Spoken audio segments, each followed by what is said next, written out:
मेरे प्यारे देशवासियों, તમને અત્યારે ખબર પડી જ ગઈ છે કે હું કોના ઉપર બોલવાનો છું. નરેન્દ્ર મોદીજી ઉપર.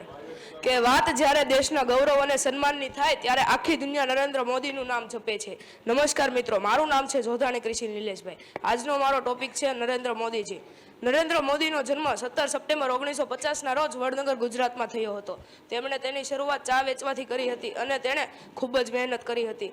પછી તે પોલિટિક્સમાં આવ્યા અને ગુજરાતના સીએમ બન્યા. તે 2001થી 2014 સુધી ગુજરાતના સીએમ હતા. પછી તે 26 મે 2014ના રોજ ભારત દેશના વડાપ્રધાન બન્યા.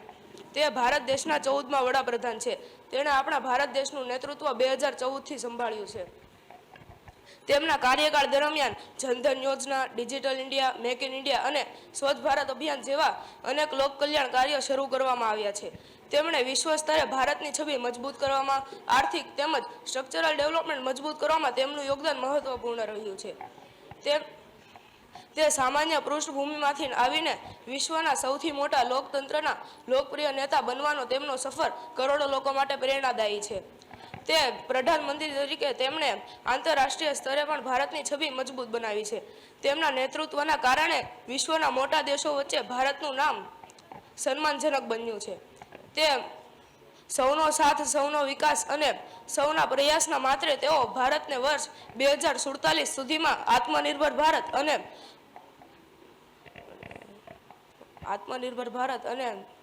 વિકસિત ભારત બનાવવાનો તેમણે સંકલ્પ સાથે કાર્ય કરે છે. ઉદાહરણ તરીકે લઈએ કે એપીજે અબ્દુલ કલામ. એપીજે અબ્દુલ કલામને પહેલાં આપણી જેમ કાંઈ સુવિધા ન મળતી હતી. તે રાતે સ્ટ્રીટ લાઇટ નીચે બેસીને વાંચતા હતા અને સવારે અખબાર વેચતા હતા. પણ એક દિવસ તેમની મહેનત રંગ લાવી અને તેણે આપણા ભારત દેશ માટે મિસાઇલ બનાવી અને અત્યારે આપણે તેને મિસાઇલ મેન ઓફ ઇન્ડિયા તરીકે પણ જાણીએ છીએ. અને હું તમને છેલ્લે એક સવાલ પૂછવા માંગુ છું કે આપણે સફળતા મેળવવા માટે શું કરવું પડે? અહીંયાથી નહીં, અહીંયા બધેથી સફળતા મેળવવા માટે આપણે શું કરવું પડે છે? મહેનત કરવી પડે છે. અને છેલ્લે હું એટલું જ કહીશ કે ભઈલા સુખ ચેન શું આમનેમ મળે? લોઢાના ચણા ચાવવા પડે છે. તળ પરસેવા પાડો તો સફળ થાય. અહીંયા હું મારી વાણીને વિરામ આપું છું. Thank you.